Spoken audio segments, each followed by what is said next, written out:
muchos grupos, sobre todo en este caso de Mérida, pero también de otras partes del país, pues que quieren aumentar su riqueza, pues cuando ya se acaban los recursos de la ciudad, pues se van yendo cada vez más lejos, ¿no? Entonces por eso vemos que ahora pues se están haciendo los parques eólicos en ejidos, en comunidades agrarias, cerca de costas, muchas viviendas, ¿no? Si uno pasa por la carretera, ve que en casi todo el monte se venden lotes urbanizados, se hagan residencias, porque todo eso, pues no es porque haga falta vivienda en Mérida. De hecho hay más de 40,000 casas deshabitadas en Mérida.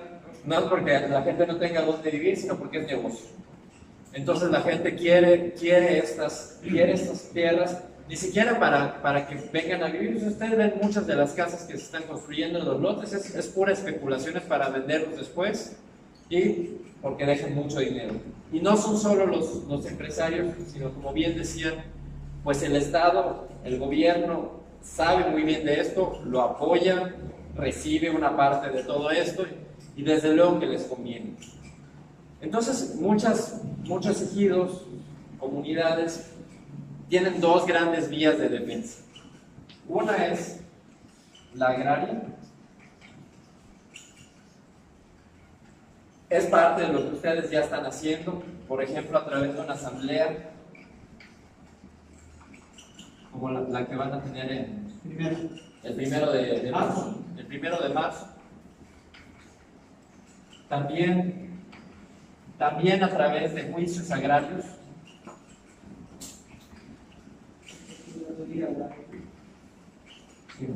Frente a la... Que aquí son ustedes recordarán, tres instituciones principales, la Procuraduría,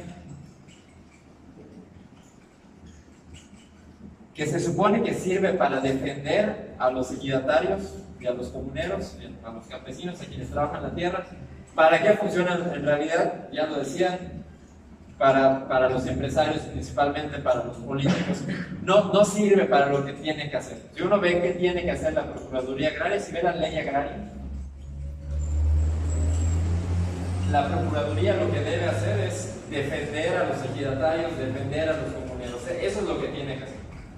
Está el registro agrario, el RAN, que debe darle información a los ejidatarios y a los comuneros, pero vemos que lo que pasa es lo contrario cuando es algo que le conviene al ejido y lleva el acta para inscribirla, no se las aceptan, ¿no? Eso pasa muchísimo, ¿no? Es decir, dice, no te la acepto, aquí te faltó tal coma, aquí está mal tu sello, aquí está... No aparece, o no aparece, ¿no? Muchísimas trabas. Pero cuando es al empresario, rapidísimo todo, ¿no? Es decir, le da la información y al ejido le oculta información. Eso, o sea, va en contra de lo que tiene que hacer el RAN. Y lo otro son los tribunales agrarios. Los tribunales unitarios agrarios. Que esos, de hecho, esto es casi único en América Latina, en general en América. México, si no me equivoco, es el único país que tiene tribunales agrarios, es decir, un tribunal o un juzgado específico para temas agrarios. En prácticamente todos los demás países del mundo los temas agrarios y equidades se ven de manera ya sea mercantil, ¿no? Como una cuestión de negocios o una cuestión civil, pero aquí en México tenemos tribunales agrarios porque ven esta particularidad que tienen los ejidos y las comunidades en México. Entonces, una vía de defensa de lo que está pasando aquí, que están pasando muchas cosas, solo lo que comentaron ahora es se distribuyeron, delimitaron más las tierras, a algunos les tocó más que otros, hay tierras que no están tituladas, que no están reconocidas, ¿no? Que quieren ustedes que sean parte de la propiedad social, se dieron procesos de engaño, fraudulentos, ¿no? Por parte de gente de fuera y también de los comisarios, no se les está dando información, ¿no? O sea, hay muchos problemas, no podemos hacer toda la lista de problemas que hay, porque cada problema tiene su solución, ¿no? o la vía para solucionarse. Una vía, un gran camino que se puede seguir es ¿no? A través de la vía agraria, bajo la ley agraria, que bueno, eso lo podemos ir comentando con más calma. Entiendo que lo primero es la asamblea para ordenar varias cosas. Esa es una vía. Por muchos años se decía en México que para los temas de ejidos, para los temas de tierras, esta era la única vía. Básicamente que es asunto solo de los ejidatarios, de la asamblea ejidal, por la vía agraria. Ahora, cada vez es más común, y esto es de lo que más vamos a platicar hoy, porque es lo que me comentaron que platicáramos hoy, es que hay otras vías también de defensa. No solo la agraria, esa es una, y se pueden usar las dos, se pueden usar más, no tiene que ser una u otra. Que es vía derechos humanos,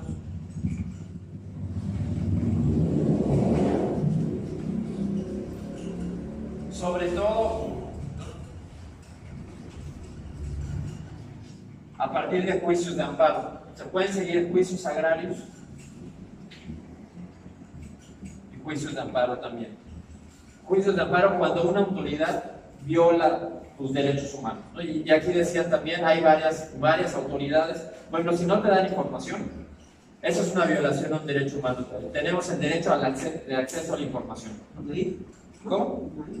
Sí, o sea, vía INAI, pero toda persona, ahora sí que sin importar, es un derecho humano el acceso a la información.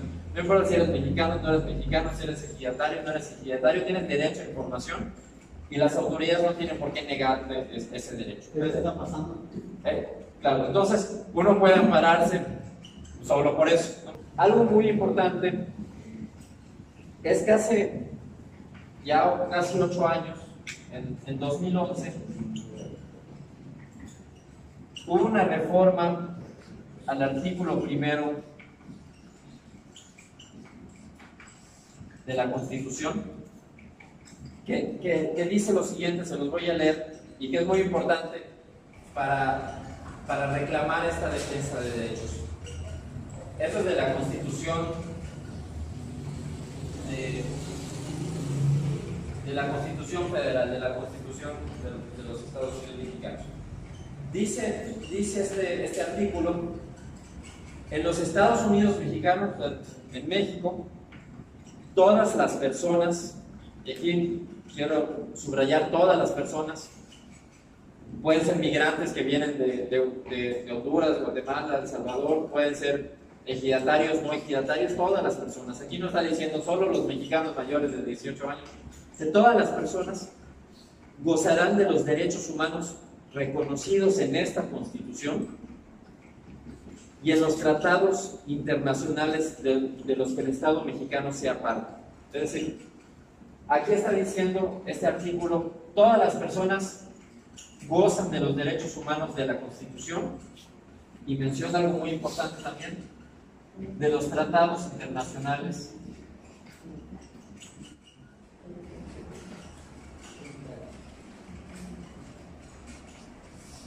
de los que el Estado mexicano sea parte, así como de las garantías para su protección, y cuyo ejercicio no podrá restringirse y suspenderse. Ahora, ¿qué son los tratados internacionales?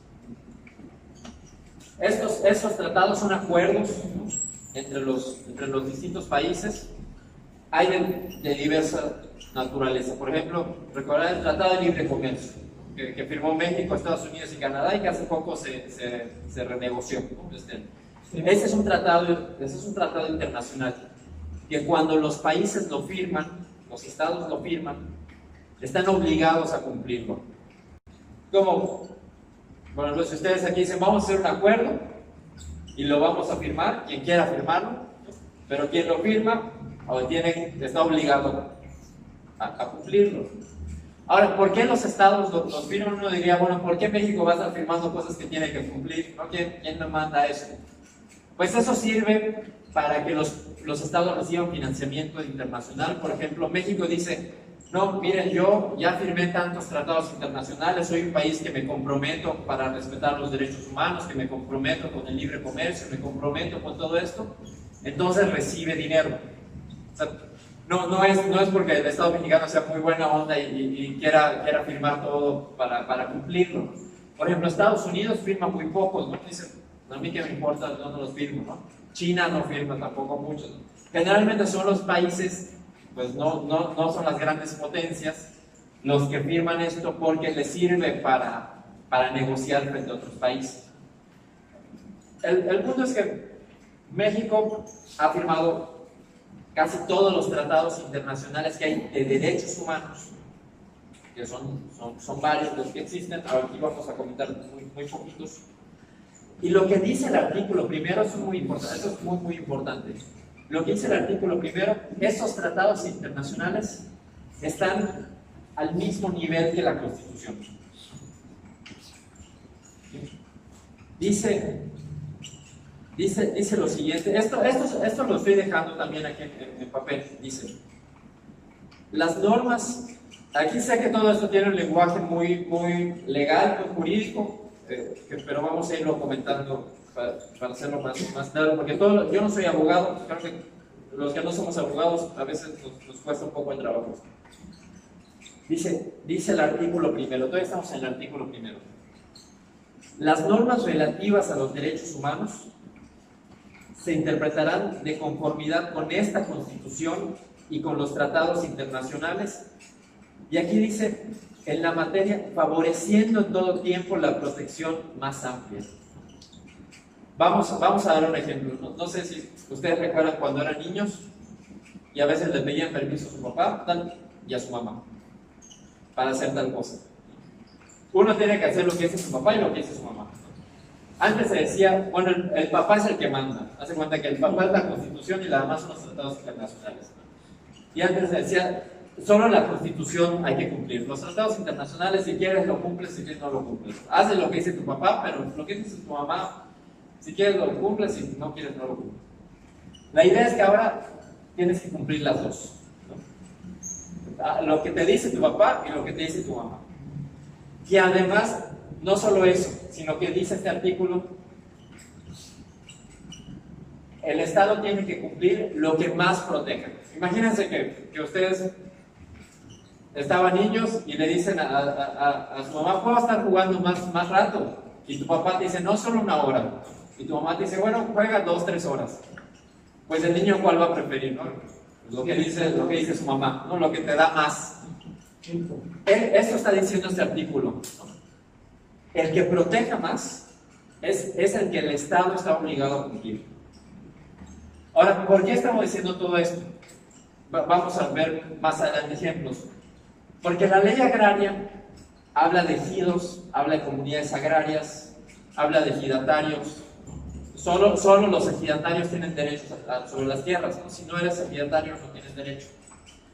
Ahora hay tratados internacionales que vamos a ver que dan derechos sobre las tierras a todos los que usen las tierras, aunque no tengan esos títulos de propiedad. Decían hace un momento, ¿no? Hay partes de tierras que no están reconocidas, no están tituladas, pero las usamos, ¿no? o están en nuestro territorio. También hay derechos sobre eso, ¿no? Y no importa si no lo dice la ley agraria. Entonces, por eso vamos a ver que es muy importante. Hasta aquí, no sé si todo claro. ¿Sí?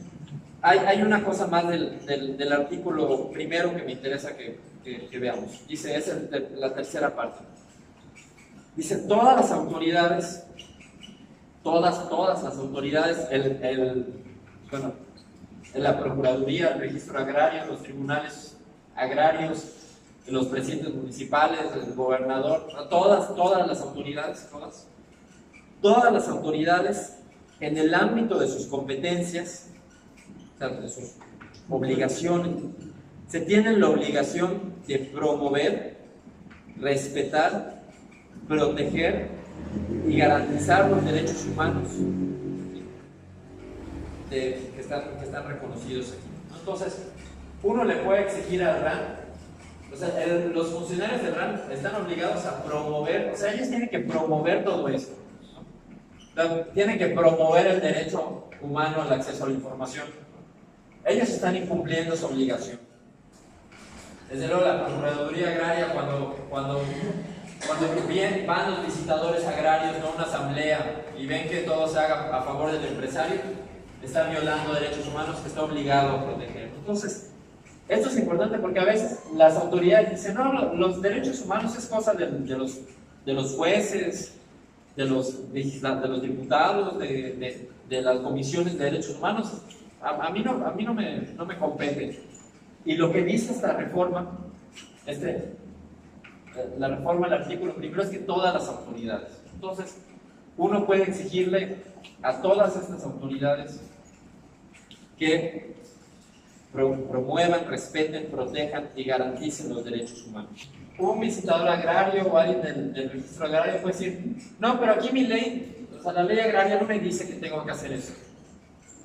Y aquí no importa, porque si, vamos a ver unos ejemplos.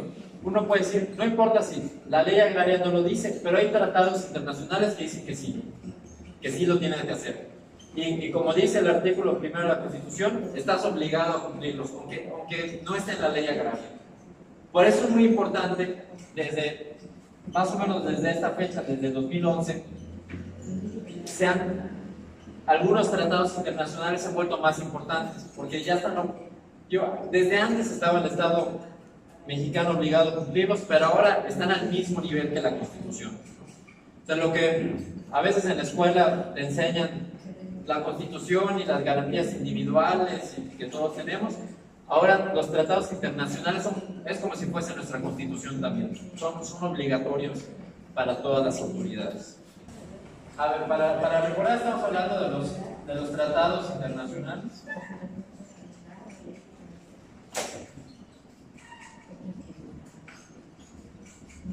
Que recuerden, el Estado mexicano está obligado a cumplir, ¿no? Son obligación. Y esto, ahora bueno, vamos a ver un ejemplo. Hay uno que es muy importante para todos estos temas, que ya lo mencionaron en otras reuniones, que es el convenio 169 de la OIT, que es la Organización Internacional del Trabajo. Este convenio dice varias cosas muy importantes. Es el primer tratado internacional, aunque se llama convenio, es un tratado internacional. Los tratados internacionales tienen distintos nombres, por ejemplo, pueden llamarse pactos, convenciones, convenios, tienen muchos nombres, pero son tratados internacionales.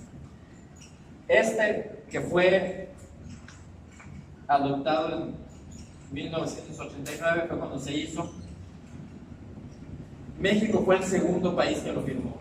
Después de Noruega, México fue el segundo país que firmó este convenio. ¿Y cuál era la idea de este convenio? Es para defender derechos de pueblos indígenas.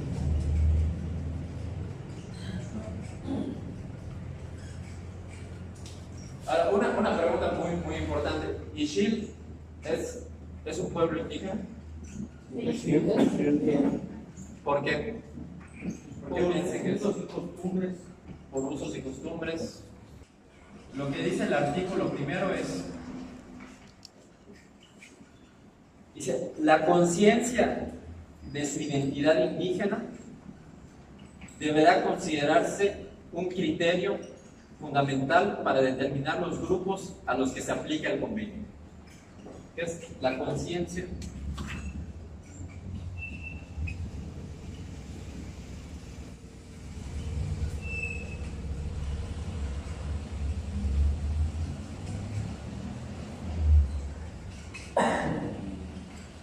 ¿Por qué es importante esto? Porque a veces en juicios, ¿no?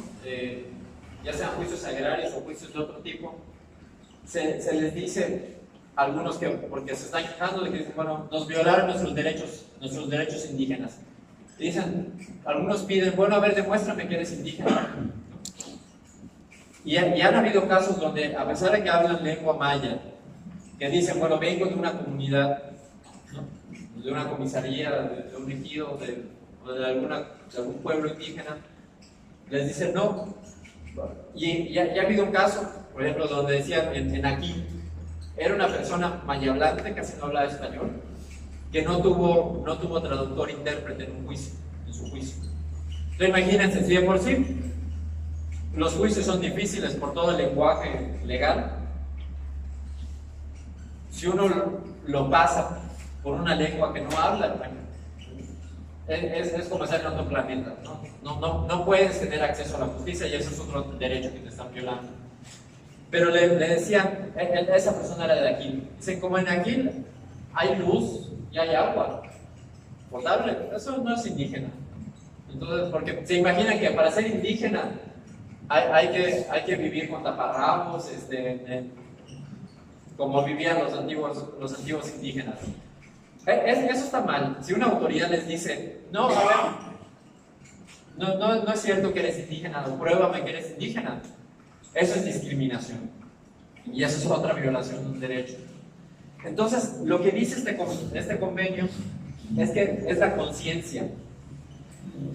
Si ustedes dicen, nosotros somos indígenas porque tenemos apellidos mayas, ¿no? Es decir, esos apellidos los heredamos de nuestros abuelos, son una herencia, ¿no? Que son parte de lo que somos y no tenemos por qué avergonzarnos, porque igual mucha gente, ya no es tan común, pero antes era muy común, cambiaba sus apellidos, ¿no? Los de maya al de español, ¿no? Si era Ek, se volvía Estrella, si era Azul, Caballero, era muy común eso. Y no hay que culparlos, era la vergüenza, era que a veces se traducían en burlas. Yo tenía un compañero en la escuela que se apellidaba Pech, y solo porque se apellidaba Pech era al que le pegaban. Sí. Entonces, si ustedes dicen, nosotros somos indígenas, con eso es suficiente. No tienen que demostrar con un papel, con algo. No sé si esto queda claro. La parte de faltáramos un poco de silencio para que se entienda bien que está platicando el compañero. También si quieren que hagamos una pausa para estirarnos, porque luego cansa mucho esta... ¿No? ¿Está bien? Sí, al final va a haber chance de que ustedes hagan comentarios, preguntas. O en cualquier momento, cuando quieran. Cuando quieran interrumpir, para que todos escuchen. Sí, lo importante es que todos los derechos que aquí protege este convenio, con la conciencia de identidad indígena es suficiente. Porque, por ejemplo, en Chablecal, que pasa algunos problemas similares. O sea, uno ve el padrón ejidal de Chablecal, como la cuarta parte son gente de fuera de Mérida, ¿no? O incluso de personas de Ciudad de México, ¿no? Son nombres de empresarios. Eso es un problema que se puede ver con estos derechos, ¿no? Es decir, llegan y están los Shakur, están los Loret, aparecen un montón que no viven en Chablecal, son de fuera. Y cuando se defendieron en Chablecal de todo esto, les dijeron, pero si ustedes no son mayas, entonces pidieron un peritaje, ¿no? Pidieron una prueba para que demuestren que son mayas. Eso no se debe hacer. Si ustedes le dicen, bueno, ustedes tienen que demostrarnos que son mayas, ustedes pueden decir, eso es un acto de discriminación. No tienen por qué pedirnos que demostremos que somos mayas. Si tenemos una identidad indígena, nosotros decimos que somos indígenas, eso es suficiente. Hay otro artículo que es muy importante, que seguramente igual tal vez platicaron de este tema, que es el artículo 6, que dice, lo voy a leer, dice, al aplicar las disposiciones de este convenio, los gobiernos deben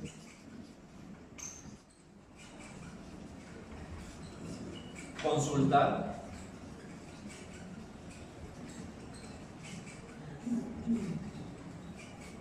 dice los gobiernos deberán consultar a los pueblos interesados mediante procedimientos apropiados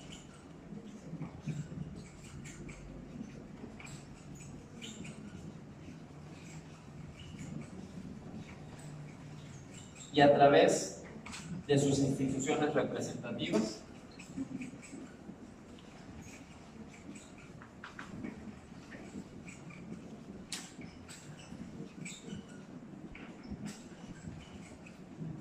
cada vez que se prevean medidas legislativas, leyes, decretos, cambios a la Constitución o administrativas, por ejemplo, permisos que dan los gobiernos, ¿no?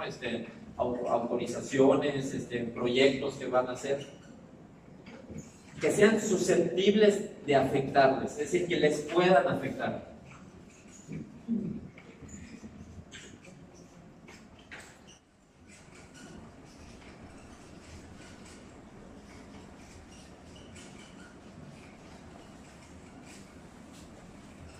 Y dice, esto es muy importante también, dice, los gobiernos también deben establecer los medios a través de los cuales los pueblos puedan participar libremente.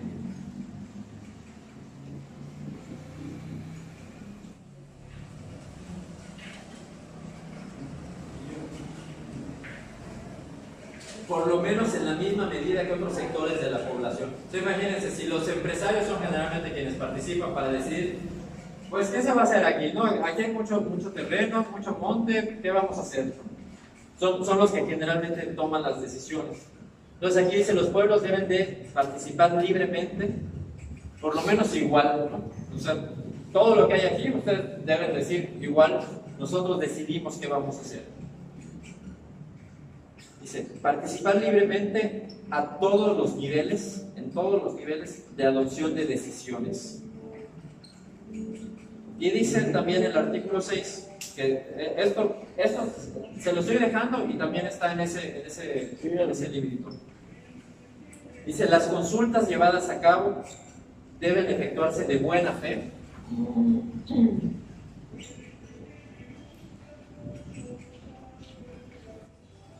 Dice, de buena fe y de una manera apropiada a las circunstancias.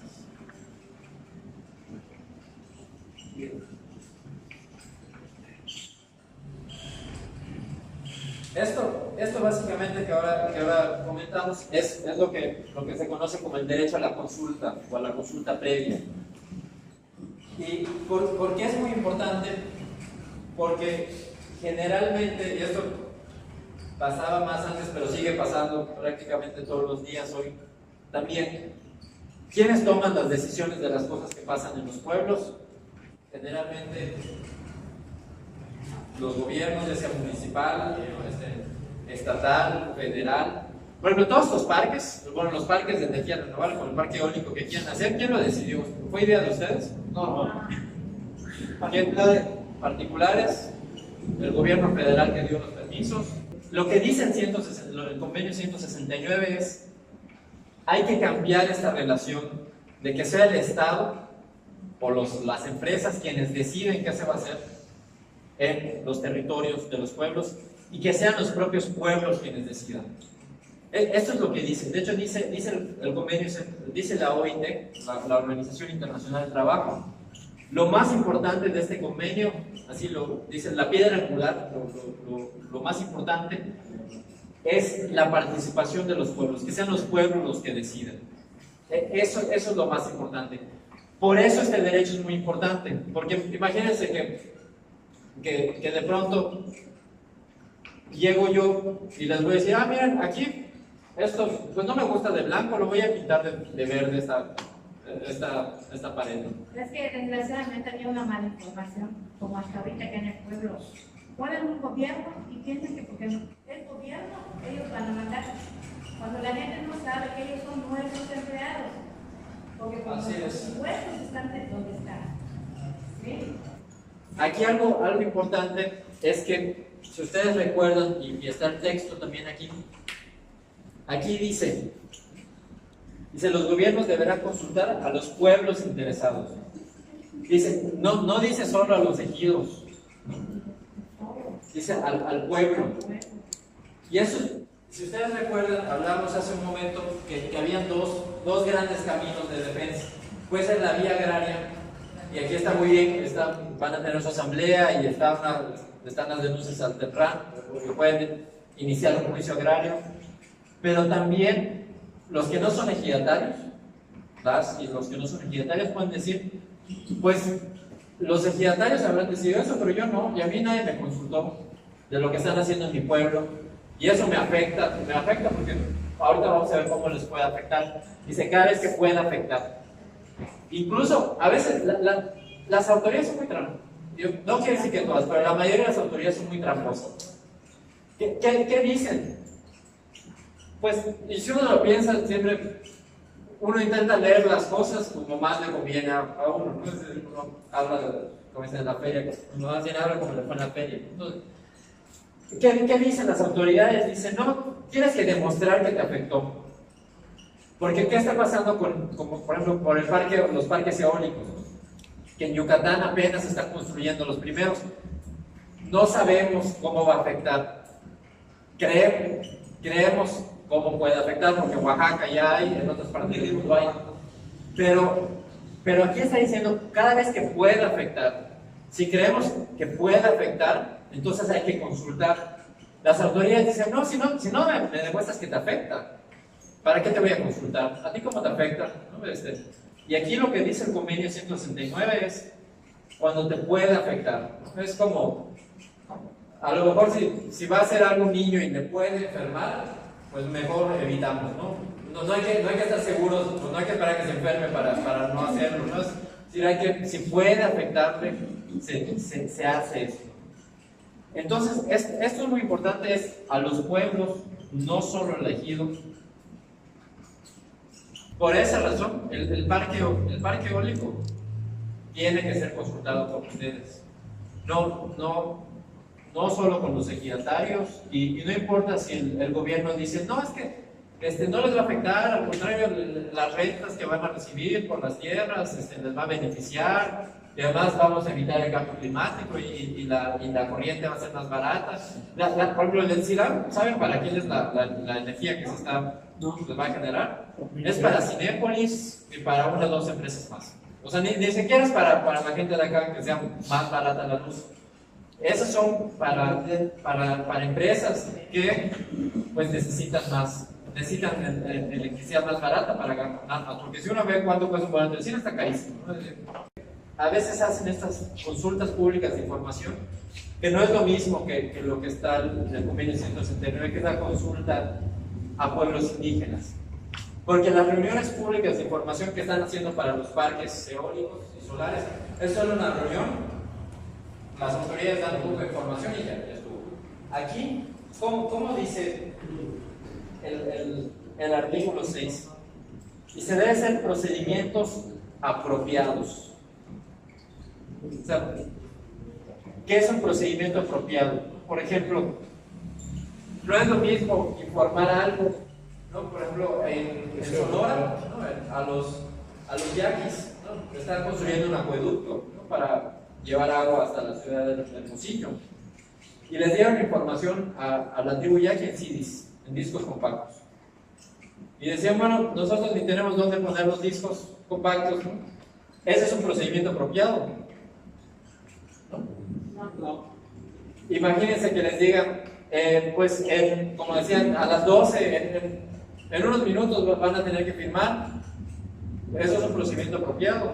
No. ¿Qué puede ser un procedimiento apropiado? Ustedes lo deciden. Es decir, nosotros queremos que venga la autoridad tal día, y si le lleva todo el día a explicarnos, bueno, si no puede todo el día, pero que regrese el día siguiente. Si hay gente que solo habla lengua maya o entiende principalmente lengua maya, que lo explique en lengua maya.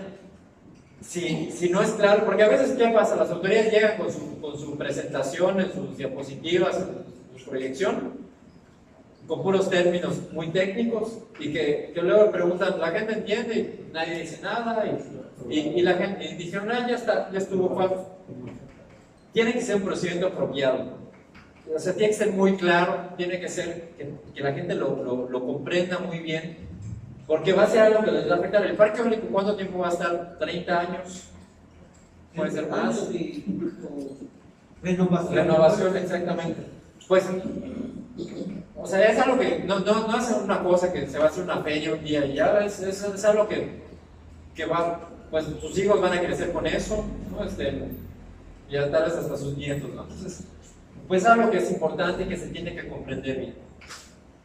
Tiene que ser a través de las instituciones representativas. ¿Qué quiere decir esto? Pues, ¿quiénes son las autoridades de ISHIL? El comisariado, ¿qué más? La alcaldesa, ¿alguien más?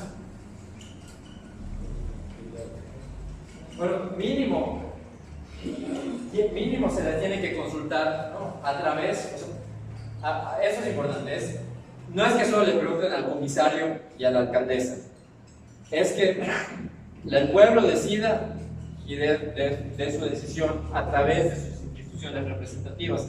Eso es importante porque a veces llegan las consultas y le preguntamos a unas personas que estaban en el pueblo y dijeron que sí, que están de acuerdo y esto no tiene que ser algo que se decida a través de las instituciones representativas.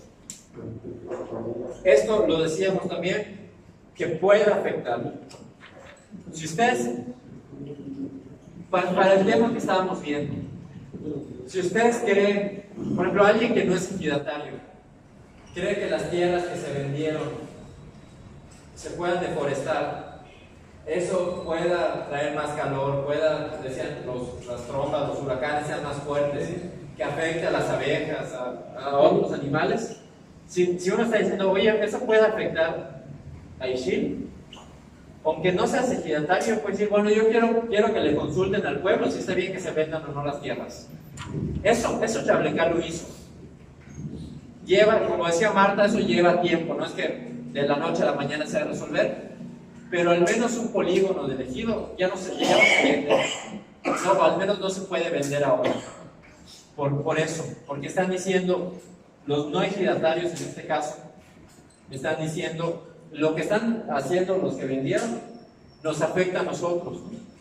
Y no es que sea irse contra los que vendieron y que esos sean los malos. A veces por necesidad, a veces por engaños, a veces por muchas cosas uno vende las tierras. No hay que decir, ustedes son los malos. Aquí quien está haciendo mal es el gobierno, las empresas que están intentando abusar de las condiciones de la mayoría de los pueblos. Entonces, pero lo que es muy importante aquí es que, aunque no sean ejidatarios, si uno dice, esto nos puede afectar a todo el pueblo, tenemos derecho no solo a opinar, que eso es parte, sino a que nos pregunten a nosotros también, de decidir exactamente, de participar.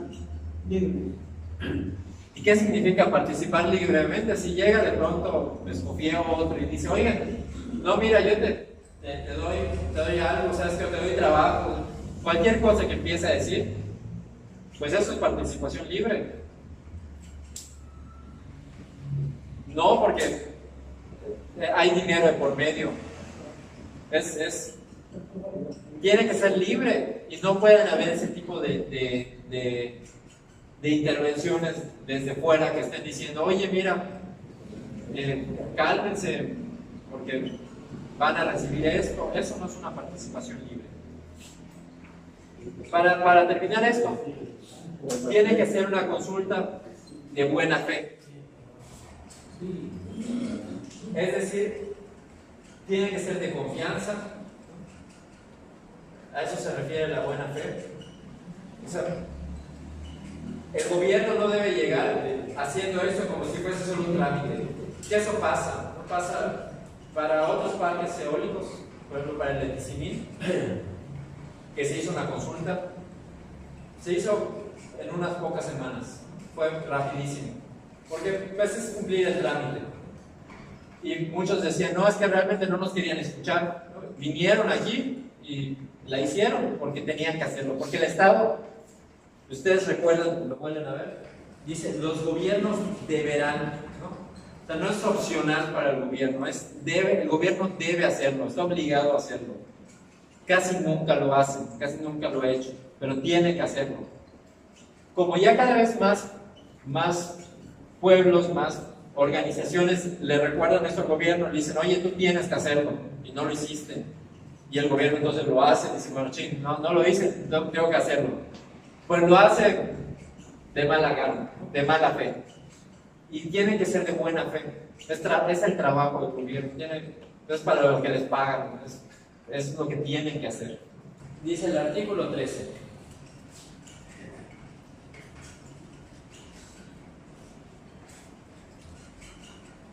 Dice, los gobiernos deberán respetar la importancia especial que para las culturas y valores espirituales de los pueblos interesados reviste su relación con las tierras o territorios, según los casos que ocupan o utilizan de alguna otra manera.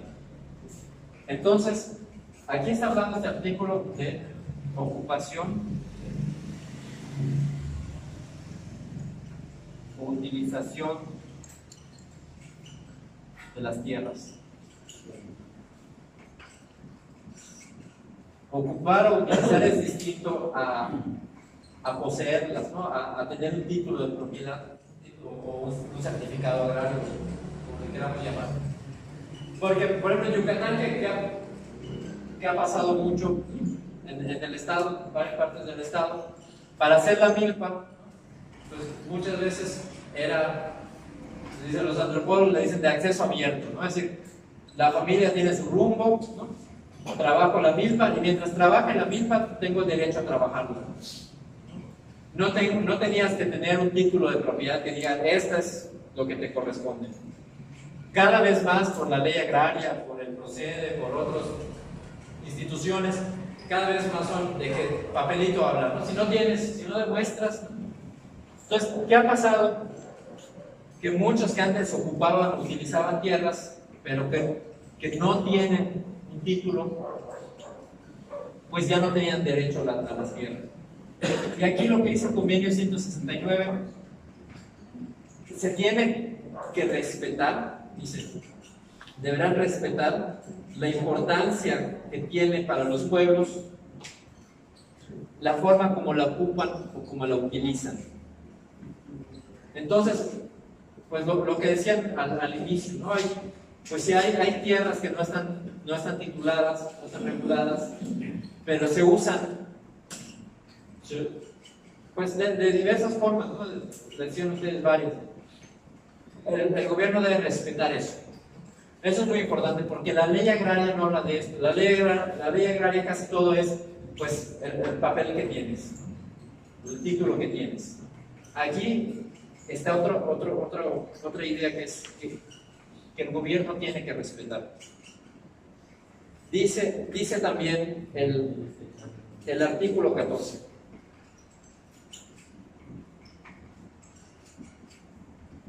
Dice, deberá reconocerse a los pueblos interesados el derecho de propiedad y de posesión sobre las tierras que tradicionalmente ocupan.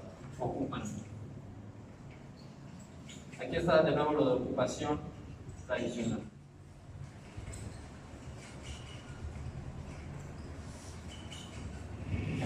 Si tradicionalmente los han ocupado, han utilizado tierras de algunas formas, el gobierno igual debe, dice el convenio 169, se debe reconocer eso.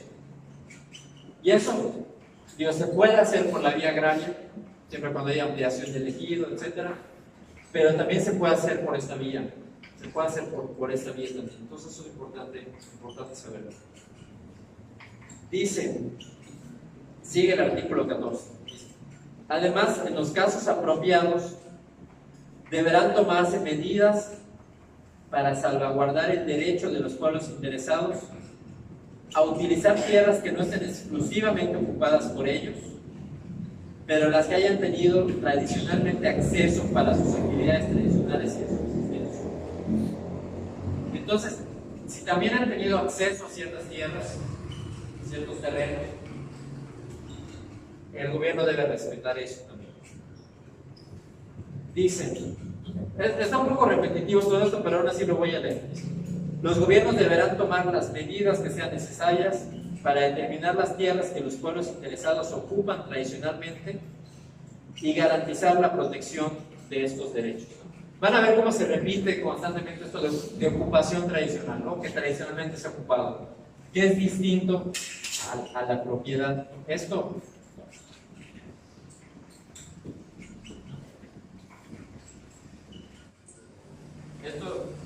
no es igual a propiedad, pero se debe respetar.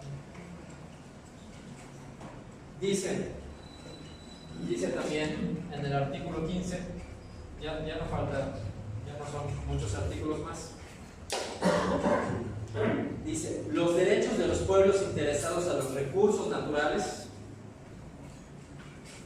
Entonces,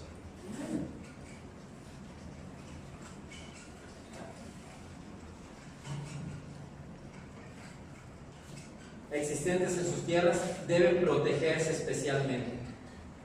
Estos derechos comprenden el derecho de esos pueblos a participar en la utilización, administración y conservación de dichos recursos. Si ustedes dicen, acá hay venado de cola blanca, que si deforestan, pues se van a morir, tienen el derecho ustedes de pedirle al gobierno que protejan sus recursos naturales.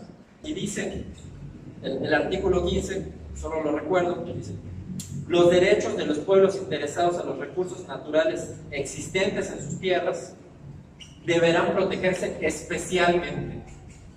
Es decir, el gobierno está obligado a proteger especialmente sus recursos. Y además, y esto es muy importante, dice, estos derechos comprenden el derecho de los pueblos a participar en la utilización, administración y conservación de dichos recursos. Decían, están hablando de proyectos comunitarios, hasta pueden decir, bueno, queremos proyectos para proteger esos recursos, eso es un derecho que tienen. Y bueno, para ya terminar, dice el artículo 16, es más de desplazados, ¿no? De cuando son trasladados. Y eso pasa mucho cuando hay presas, cuando se construyen grandes presas para generar electricidad también, o cuando se hacen minas, que también a veces mueven a los pueblos. Ahora ya no los mueven tanto, más bien construyen con todo el pueblo alrededor y contaminan todo el pueblo. Pero también ha pasado con los parques eólicos, ¿no? En Oaxaca ya se dieron casos de personas que ya no pueden acceder a las tierras. Y ya dice propiedad privada, prohibido el paso, exactamente, ¿no? Entonces, eso hay que tener mucho cuidado, porque aquí, ¿qué les dicen? Y bueno, Marta y todo el equipo de la articulación, de la red, etcétera, no me dejarán mentir. Lo que dicen los de las empresas es, pues, a ustedes no les vamos a quitar sus tierras, las tierras están rentando o son propiedad privada, y van a estar los aerogeneradores, van a estar los paneles, y a los paneles pueden poner borregos, ustedes pueden tener acceso a sus tierras, no eso les dicen. Dicen, no les estamos quitando sus tierras. ¿Y qué ha pasado en Oaxaca? Les decían lo mismo, y ya están las noticias en los periódicos que ponen prohibido el paso, etcétera, y la empresa dice, no, es que yo tengo los derechos de la renta, del arrendamiento de las tierras. Entonces, bueno, yo no quiero decir que eso les vaya a pasar aquí, pero en Oaxaca eso ha pasado. Y solo para terminar, otro documento que es de los más importantes, es la que tal vez lo hayan platicado con Pedro, es la Declaración de las Naciones Unidas, perdonen por mis letras, sobre derechos de los pueblos indígenas. Esta declaración, y además, algo que siempre me parece muy importante de recordar de todo esto es que a veces uno piensa que esos documentos, estos textos ya están allá, no están los trabajan los abogados, pero ¿cómo surgen? Surgen de organizaciones, de comunidades, de personas que han pasado por casos como este que pues han empezado a decir, pues no se vale que nos quiten las tierras así. ¿Y qué hacen? Llegan a Naciones Unidas y dicen, queremos que nos reconozcan estos derechos. Y si uno ve la historia de cómo se hicieron estos documentos, pues son historias así, ¿no? Desde pueblos de América Latina que han dicho, las presas nos están desplazando, nos están quitando nuestras tierras, pueblos del norte también, de América del Norte, de Suecia, de Noruega, todos estos pueblos que se ven afectados por pues, las empresas petroleras, por las mineras, etc., pues son quienes han estado haciendo estos documentos. Entonces, casos como estos, como el de ustedes, pues luego se vuelve algo que otros van a usar también para protegerse, ¿no? Eso es muy importante recordarlo. No es que de pronto Naciones Unidas dijo, pues vamos a hacer esto que protege a los pueblos. Llevó 20 años, más de 20 años hacer esto, porque las organizaciones indígenas decían, queremos que nos reconozcan esto, y los estados decían, no, pues desde luego que no quieren. En la Declaración de las Naciones Unidas hay un artículo que es muy muy importante, que fue el motivo por el cual la declaración tardó 20 años en aprobarse, que es el artículo 3, que dice, se lo voy a leer,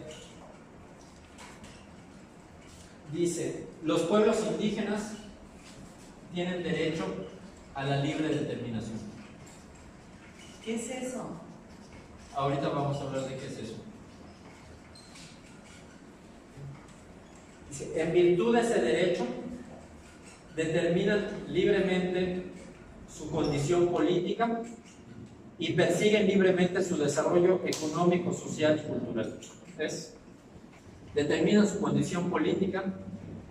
¿Cómo quieren ustedes organizarse y gobernarse?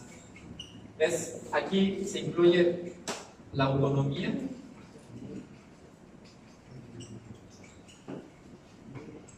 la forma de gobierno también. Platicamos aquel viernes en la noche. Hay casos de México donde ya, bueno, hay casos como los zapatistas que sin hablar de esto, o sea, de la Declaración de Naciones Unidas, dicen, nosotros nos vamos a gobernar, creemos que es más justo. Decían hace un momento, no bajo la idea de que el Estado y las autoridades son los que nos mandan, sino al contrario, ¿no? Ellos son nuestros empleados, ¿no? Es lo que llaman gobernar, mandar, obedeciendo, ¿no? Los servidores públicos deben ser eso, deben de servir pues, a lo público, no al contrario, como decían, pues que los presidentes municipales, los comisarios los enriquecen, ¿no? Es decir, uno decide la forma de gobierno, que puede ser simplemente que ustedes tomen las decisiones, pero también comentamos casos de Michoacán donde dicen, bueno, nosotros ya no queremos el esquema del presidente municipal, porque el presidente municipal siempre nos roba, siempre, y además con el tema del narcotráfico está coludido con los criminales, etc. Entonces nosotros queremos un gobierno sin partidos políticos, sin presidente municipal, tenemos un gobierno distinto. Esto permite eso, y tal vez lo platicaron con Pedro, eso también está en la Constitución. Puede ser la forma de gobernarse, su autonomía. Es algo que pasa, yo no sé si aquí tengan algún problema similar, pero por ejemplo, en Mérida, muchas comisarías les pasa que para hacer sus fiestas no les dejan tirar cohetes o hacer ciertas actividades, que porque el reglamento de desarrollo urbano del ayuntamiento te dice que no puede hacer esto. Y dice la comisaría que antes era una comunidad, dice, pero nosotros siempre lo hemos hecho, ¿no? Antes, y queremos hacerlo porque nuestra fiesta es importante para nosotros por muchas razones. Y dice el ayuntamiento de Mérida, no se puede hacer el reglamento. La comisaría como comunidad indígena puede decir, pues nosotros queremos nuestro propio reglamento, y eso no se puede hacer, y en nuestro reglamento se nos permite eso, ¿no? O para enterrar a los muertos también, ¿no? Eso ha pasado con muchas comisarías de Mérida, que antes podían enterrar a sus muertos donde quisieran, o en tierras cercanas, y ahora te dice el ayuntamiento, no, tienes que llevarlos al cementerio, ¿no? Al público, etc., ¿no? Entonces, ¿quién está decidiendo ahí? El ayuntamiento. No son las comunidades, en este caso comisarías, las que deciden. No es eso. Decía Marta, bueno, ¿qué es eso? Suena muy abstracto, muy confuso, eso de libre determinación, pero es que las comunidades puedan decidir lo que les compete a las comunidades, ¿no? ¿Por qué? ¿Por qué el presidente municipal te va a estar diciendo lo que tienen que hacer? Eso lo reconoce esto. Además, dice la declaración, es político, es económica, es decir, si el gobierno dice, no, ¿cómo vamos a atraer inversiones, crecimiento económico? Vamos a desarrollar fraccionamientos, ¿no? Pues alrededor, vamos a poner el parque eólico. Ustedes pueden decir cuál es lo que ustedes consideran que es lo que más les conviene para su economía. No el gobierno, no las empresas. Si ustedes deciden, bueno, eso lo decían en ese momento, ustedes van a decidir, pues, si lo que quieren son proyectos comunitarios, de apicultura, de ganadería, de un museo comunitario por las trincheras, lo que ustedes quieran, pero, de turismo, pero ustedes lo deciden. No es el gobierno el que va a decir, esto es lo que le conviene al pueblo. La libre determinación es también social, ¿no? Pueden decidir sus formas de organización social. Que esto es muy importante para muchas comunidades que, por ejemplo, que hacen la fiesta y les dicen, no puedes hacer la fiesta, ¿no? O varias formas de organización, la vaquería o cualquier cosa que le están diciendo, no, pues es que cuando llegan a veces personas de fuera y dicen, bueno, pues no pueden hacer esto porque aquí nos vamos a casar ese día, vamos a una boda y cualquier cosa. Esa es una forma, o sea, la comunidad tiene el derecho a organizarse socialmente como decidan. Nadie les puede decir, ¿sabes qué? Eso no lo puedes hacer. Y también cultural, en el sentido, por eso de organización, sobre todo,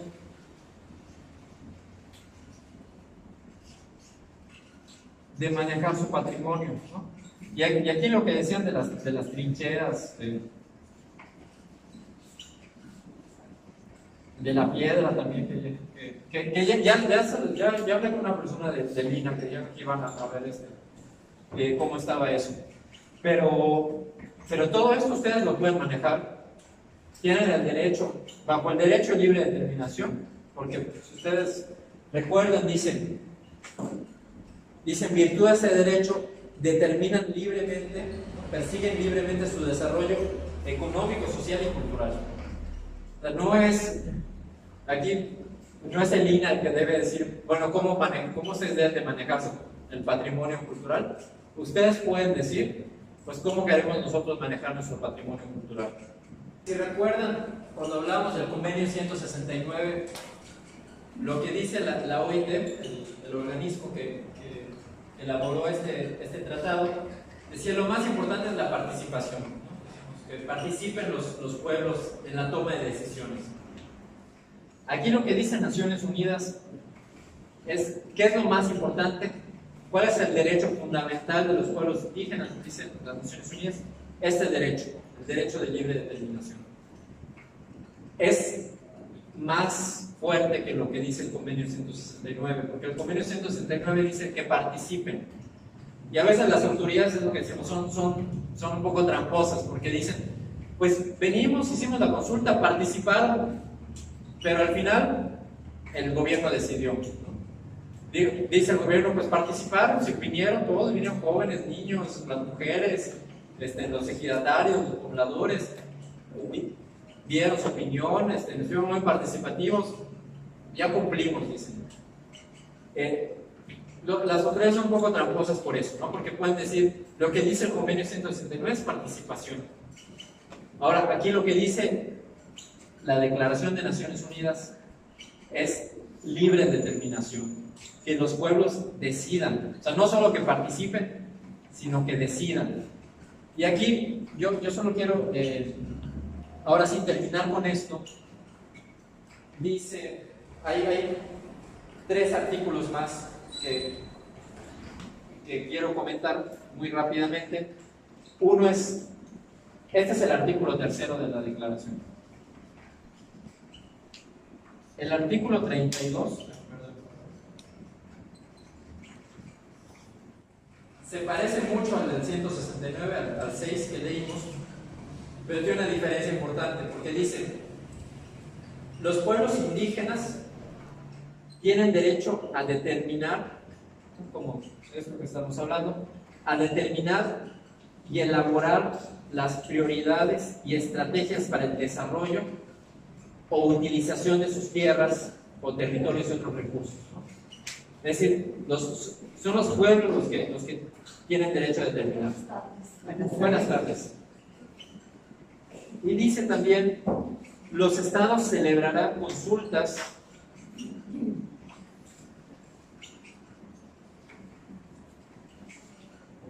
y cooperarán de buena fe con los pueblos indígenas interesados. Esto se parece mucho a lo que ya habíamos comentado. De buena fe, por conducto de sus propias instituciones representativas, es muy similar también. Pero dice: a fin de obtener su consentimiento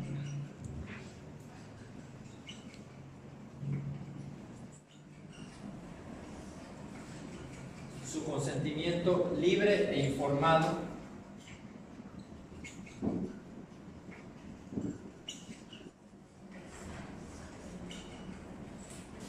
antes de aprobar cualquier proyecto, sea un parque eólico, sea fraccionamiento, sea venta de tierras, eso se arregla con el ejido también, pero cualquier proyecto que afecte sus tierras o territorios y otros recursos. Entonces, aquí ven la diferencia. No es lo mismo que sus hijos le pregunten, ustedes les preguntan a sus hijos, ¿no? Por ejemplo, papá, ¿puedo hacer esto? ¿No? Y digan, bueno, pregunté, y bueno, solo pregunté y no importa lo que pregunté porque al final la decisión es del papá, ¿no? A que se tenga el consentimiento. Esa diferencia es muy importante, ¿no? Porque, por ejemplo, ¿qué pasa en un ejemplo, la soya transgénica? No sé si han escuchado de este problema que se ha tenido en Campeche, sobre todo, pero también en Yucatán, en Quintana Roo, que se ha hecho una consulta, por ejemplo, en Copelchen y en Tenabo, en Campeche, se ha hecho una consulta y lo que dice el Estado es: estoy consultando, pero no busco el consentimiento. Pues la gente así dice, bueno, qué chiste, porque es preguntarles, ¿no? Es como que yo les pregunte, ¿quieren que pinte de blanco o de verde la pared? Y les estoy consultando y ustedes le digan, no, queremos de blanco. Y ya está bien, pero pues yo decido pintarla de verde. A que esto sea consentimiento. Y lo que les pregunte debe ser lo que ustedes dicen. Eso es muy, muy importante recordarlo porque insisto, muchas autoridades a veces con mucha maña, con mucha trampa, dicen: el convenio 169 dice que solo es participación y es consulta, pero aquí la Declaración de Naciones Unidas dice es consentimiento. ¿Y qué es consentimiento? Es como dar el permiso. Es como cuando uno va al médico, ¿no? Y pues te preguntan, ¿no? No es lo mismo solo la consulta, ¿no? Y que te puede decir el médico, pues mira, si te hago esto puedes perder el pie, ¿no? Y el paciente tiene que dar el consentimiento.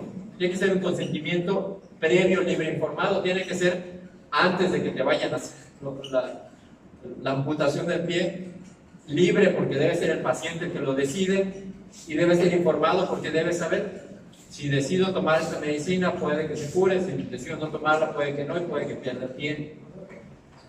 Es algo similar aquí, ¿no? Es decir, debe ser el consentimiento, en este caso, del pueblo. Y lo último es que, así como el convenio 169 habla de tierras, aquí también los artículos 25 y 26, aquí es muy similar a lo que ya hablamos, por eso lo voy a leer muy rápido. Dice: los pueblos indígenas tienen derecho a mantener y fortalecer su relación espiritual con tierras, territorios aguas, mares costeros y otros recursos que tradicionalmente han poseído o ocupado. Aquí es similar, es ocupación tradicional también, no solo es propiedad.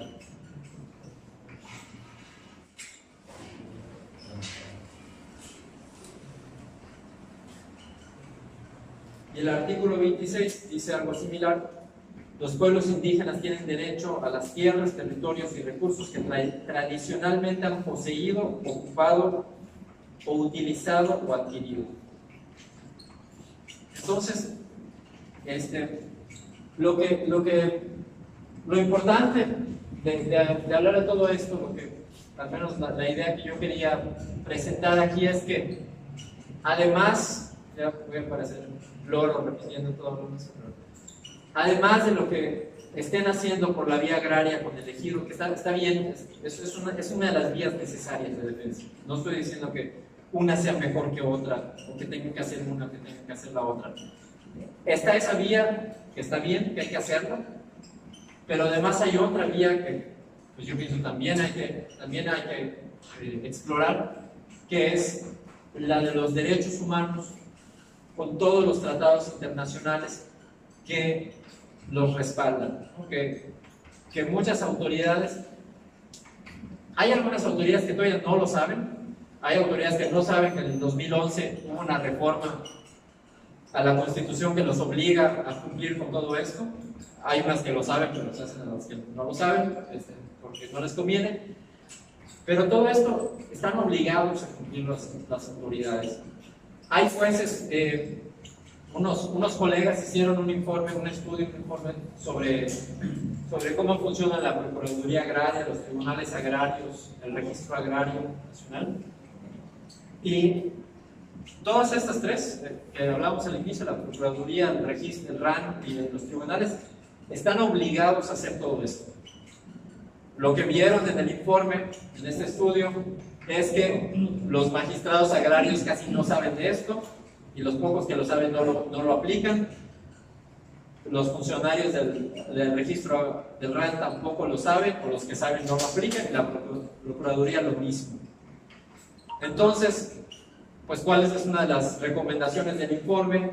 Pues una es capacitar a estos funcionarios para que conozcan esto, pero no solo capacitarlos, sino porque cada vez se pide más y se le ha pedido al nuevo procurador, es limpieza de todos los funcionarios corruptos. Porque ¿qué pasa? Si uno ve las historias de los funcionarios, pues o estaban con los empresarios, o los que antes eran visitadores agrarios o trabajaban en el RAN, ahora son los abogados que trabajan con los especuladores, con los que están comprando las tierras.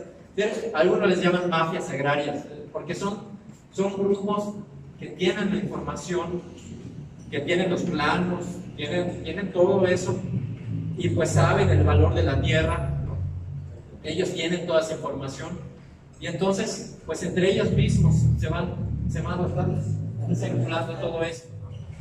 Entonces realmente ellos, como decía Marta, ellos están actuando de manera ilegal. Ahora ustedes tienen ahora sí que la legalidad de su parte, ¿no? Los derechos de su lado. Entonces, pues son algunos. Yo les decía, son los más importantes, pero no son los únicos. Hay muchos otros instrumentos que el Estado mexicano está obligado a cumplir y que los protegen a las comunidades.